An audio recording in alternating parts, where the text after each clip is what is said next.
The first day of college, I fell for the campus tyrant at first sight, but I never dared to get close. After all, he was the son of the university's biggest donor, and I was just a scholarship kid who would starve without financial aid. I thought it would be a quiet, four-year crush, a secret I'd carry alone. Then, the most popular girl in our class, Melinda, accused me of stealing her lipstick. The campus tyrant, Robert, looked at me with disgust. So your parents are poor. Does that mean they never taught you not to steal? He was right. My parents had never taught me that. They died when I was very young. Because of that incident, I was forced to drop out. Years later, I heard a rumor. That same campus tyrant, in his senior year, had to take a leave of absence due to severe depression. A depression that lasted for 10 years. Everyone was convinced I had used Melinda's lipstick. It was during gym class, and I was the only one who had stayed behind in the classroom. They twisted the tube, revealing the lipstick bullet, which had been worn down into a strange, curved shape. Never used lipstick before, have you? What kind of pig mouth do you have to ruin it like this? One of them sneered. Melinda tossed it aside in disgust. It's so gross. Robert, who was standing with her, frowned, his eyes filled with undisguised contempt. Suddenly, someone piped up. Melinda, you should check the rest of your stuff. If she'd steal your lipstick, who knows what else she took? Yeah, I mean, you need a full face of makeup to go with the lipstick, right? The group erupted in laughter, but Robert stopped Melinda as she reached for her bag. Don't bother, just check her bag. She probably has other people's stuff in there, too. Before I could react, someone grabbed my backpack and dumped everything out onto the floor. A pile of worn-out secondhand books and a crumpled stack of $1 bills spilled out. My face burned with shame as I knelt to gather my things. Suddenly, a pair of expensive leather shoes stepped on a small, red notebook. What's this? Don't touch that. I screamed at Melinda, but my shout only made her grip the notebook tighter. Dear Robert, she began to read aloud, her voice dripping with mock sweetness. Today is the 18th day of my secret crush on you. I saw you had a stomachache, so I tucked some medicine into your textbook. I hope you find it. Dear Robert, today is your birthday, and it's also been 6 months since I started crushing on you. I just paid my rent and only have $17 left, so I couldn't buy you those limited edition sneakers, but I got you a pair of socks. I hope you like them.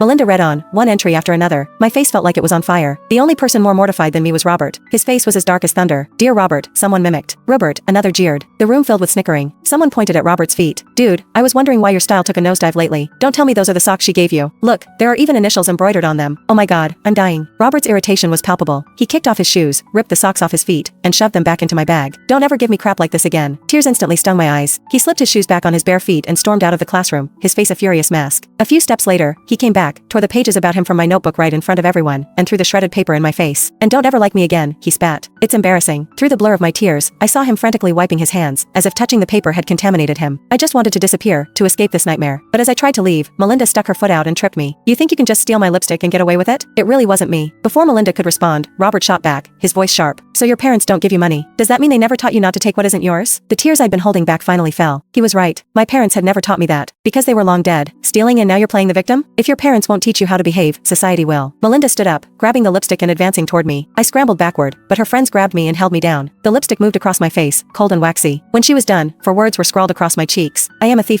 As she drew the last stroke, the classroom erupted in cheers. A few people even took out their phones to take pictures from every angle. Melinda's eyes were dark and wide. I'd seen it in movies before, the way a villain's pupils dilate when they're doing something evil. Don't think this is over, she said, her voice low. This lipstick cost $80. I expect a new one from you in 3 days. $80? That was my entire living allowance for half a year. Seeing the tears welling in my eyes, her smile grew wider. I scrambled toward her, my voice trembling. It wasn't me, it really wasn't. Her patience wore thin. She shoved me away. Then why didn't you go to gym class? Funny how that worked out, huh? Yeah, who else could it have been? Tell us. I clenched my fists, the thought of that $80 burning in my mind. Because my shoes are broken. The classroom fell silent. Every eye in the room fell to my feet. The sole of my worn-out canvas shoe was peeling away, hanging on by a thread, as if it was about to detach completely. A snort of laughter broke the silence. And then everyone was laughing. The bell rang, and the nightmare finally ended. As Robert returned to his seat, he bumped my shoulder. It was the second time he had ever touched me. Robert wasn't a bad person. At least, I didn't think so before. At the beginning of the semester, a few students had bullied me for being poor. They'd post passive-aggressive things online, saying the classroom stank of my poverty. I was heartbroken back then. I spent a whole afternoon with my head on my desk, crying. Robert had walked over. He gently patted my head and said softly, "It's not your fault." My eyelashes fluttered. He immediately pulled his hand back and walked away. When did things change? It must have been when I offended Melinda, the social queen of our year. I don't know what she did, but soon, the entire class turned against me. At first, Robert would still message me, "Are you okay?" Then, he started sending messages and immediately unsending them. Finally, the messages stopped altogether. Around that time, I heard a rumor that Robert was trying to win Melinda over. Suddenly, it all made sense. Love me, love my dog. Hate me, hate my dog. I thought if I just explained myself, they would leave me alone. But the very next day, they started demanding the money. They threatened to blow the whole thing up, to tell the school administration, using Robert's powerful family name to intimidate me. I had no choice but to ask for time off from my professors and find part-time work off campus. I looked everywhere, but even a manual labor job at a construction site only paid $20 a day. Desperate, I asked some friends from the orphanage, and they got me a job as a waitress at a karaoke bar. I never thought I would run into them there. When I walked into their private room, the students, who had been singing and dancing wildly, fell silent. Robert, holding a glass of whiskey, froze. The disgust in his eyes was so clear it could cut through the darkness of the room. Well,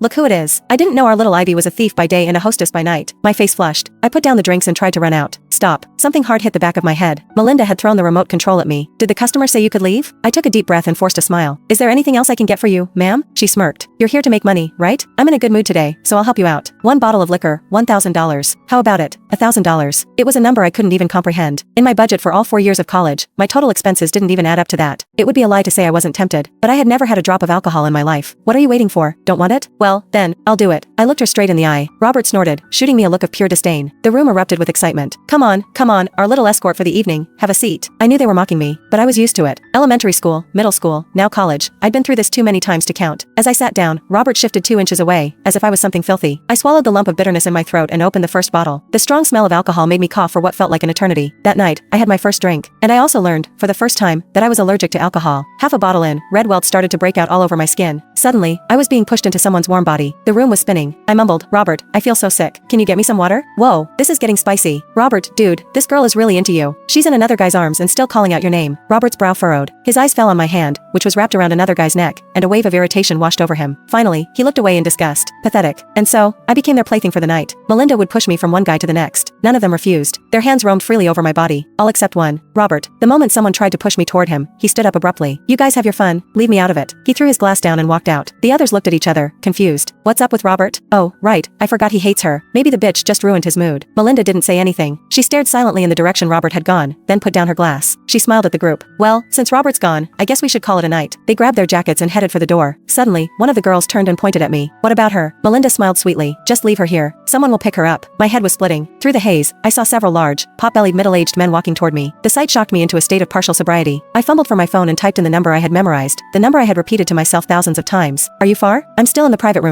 Can you please help me? A bunch of strangers just came in. But there was no reply. Just as I was about to dial 911, my phone was knocked from my hand, flying across the room. A stinging slap landed on my cheek. You dare call the cops? That night was the most unforgettable night of my life. 3 men, pinning me down. The sharp pain, the screaming, and then, finally, darkness. When I woke up, my body was covered in a sticky film, and there was blood between my legs, and a new message on my phone. From Robert. Get lost.